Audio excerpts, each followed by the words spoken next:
100이면 주택 그 스톡 개념으로 주택량이 118 정도 돼야 그 집 중에서 새 집으로 이사하려는 수요 1, 2인 가구가 늘어졌지만 그 사람들도 또 이렇게 쾌적한 아파트에 살고 싶은 욕구가 있어서 그걸 감안했을 때는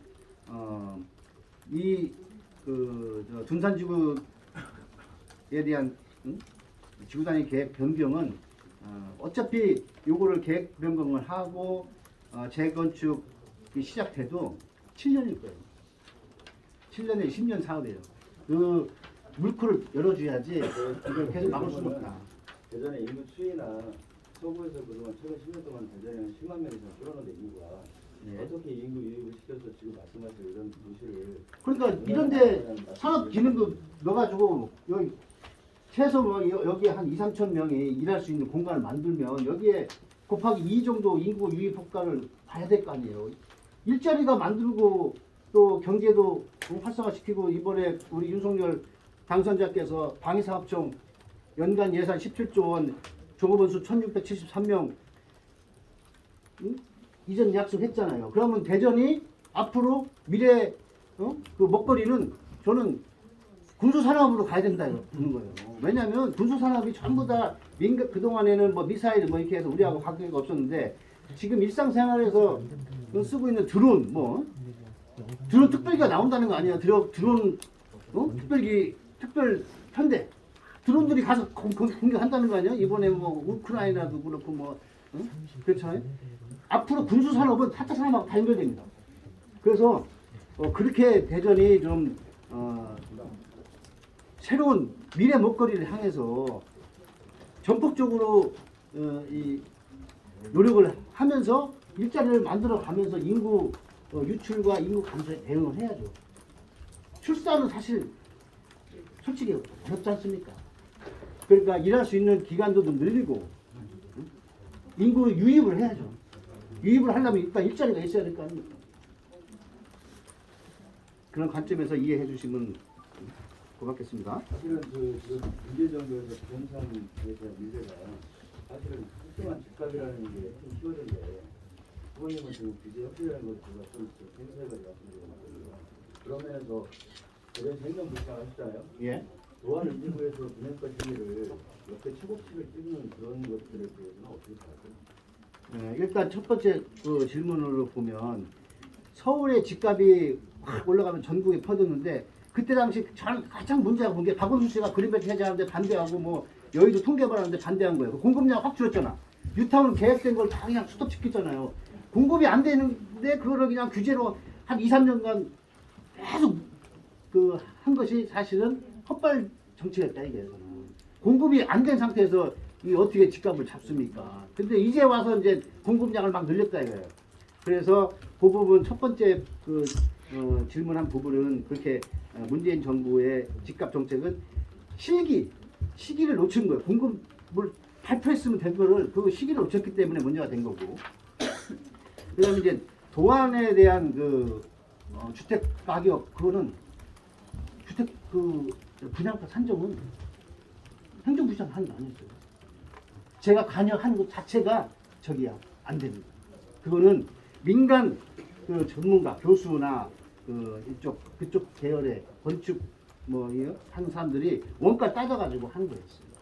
그러니까 토지가 그다음에 거기에 인건비 상승률 자재 이런 걸 따져서 한 거고 부시장을 한 번도 거기에 위원회 들어간 적이 없어요. 제가 알기로는 예전 3기 때도 이몽철 시장이나 이재석 박정희 시장 때도 분양가가 굉장히 물가하고 임금이 심하기 때문에 행정에서는 어느 정도의 가이드를 정하는. 근데 그게 알다시피 왜 도시 주택 기금인가 있잖아요. 거기서 용문 수거생 그것도 거기서 했잖아요. 그거는 이 분양가를 높이면 집값이 올라가기 때문에 우리도 내심 분양가 낮춰야 된다고 생각을 하고 또 주택 기금이 기관 이름 있잖아요. 거기서 분양가 산정을 하잖아요. 그리고 자치단체 차원에서 이게 분양가 산정위원회가 있어요. 그런데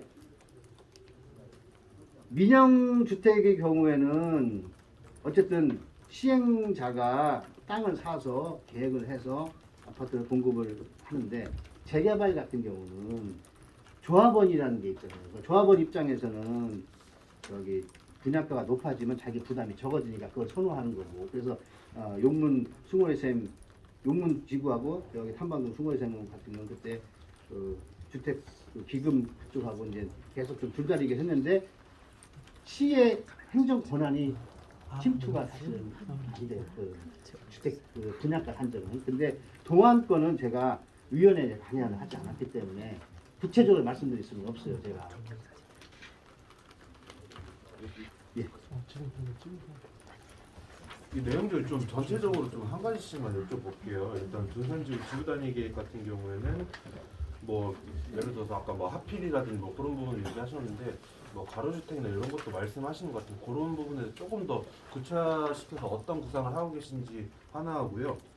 그리고 이제 인재개발원 부지 같은 개발에서도 사실은 이제 뭐 우리 교도소 문제도 있었지만 결국 사업성 문제 때문에 이제 계속 늦춰지고 했던 거라고 생각이 들거든요.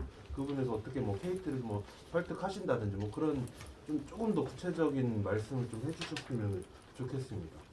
그 하필 문제는 요즘 표시가 여기 잘 안 보이실 텐데 그 집을 건축 승인이 되려면 기본적으로 도로와 접해야 되잖아요. 그래서 이쪽 앞에 도로가 있고 뒤쪽 도로가 있어요. 그래서 그걸 잘라. 그래서 이 A라는 건축물은 이쪽 길만 뭐 6m 도로하고 접한다든가 뭐 이렇게 돼 있을 거고 이 뒷건물도 뭐 6m가 될지 아니 12m가 될지 이렇게 접한단 말이에요.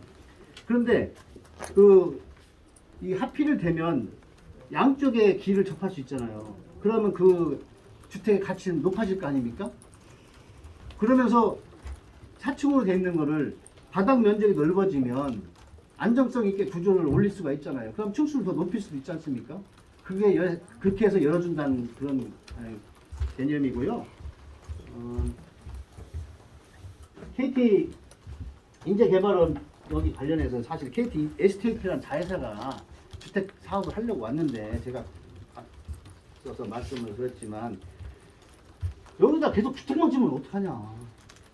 당신들이 4차 산업 뭐그 보니까 로봇도 뭐 많이 그 저기 홍보도 하고 막 그러는데 여기다가 해라 하면 우리가 그 전폭적으로 지원해 주겠다. 그러면 그 거기도 제가 알기로는 데이터 센터나 그와 그 또 데이터 플러스 알파로 AI라든지 이런 그 연구 기능을 확충하려고 하는 그 제가 그 정보는 알고 있어요. 그러니까 대전 정도만 해줘. 뭐 저거 밑으로 내려가는 것도 아니고 여기에 다 또 인프라는 갖춰져 있고 대전이 또 교육도 잘 돼 있고 하니까 여기 와서 좀 연구단지도 만들고 비즈니스 창출도 해라. 그리고 대전 연구단지하고 연계해서 그러면 이 종사자들한테 주택은 공급할 수 있게 우리가 해주겠다.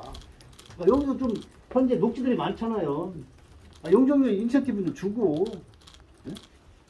좀 어느 정도 이익이 될 수 있게끔 하면서 일자리가 만들어지면 지역에도 도움이 되지 않겠나 그런 관점에서 말씀을 드렸습니다.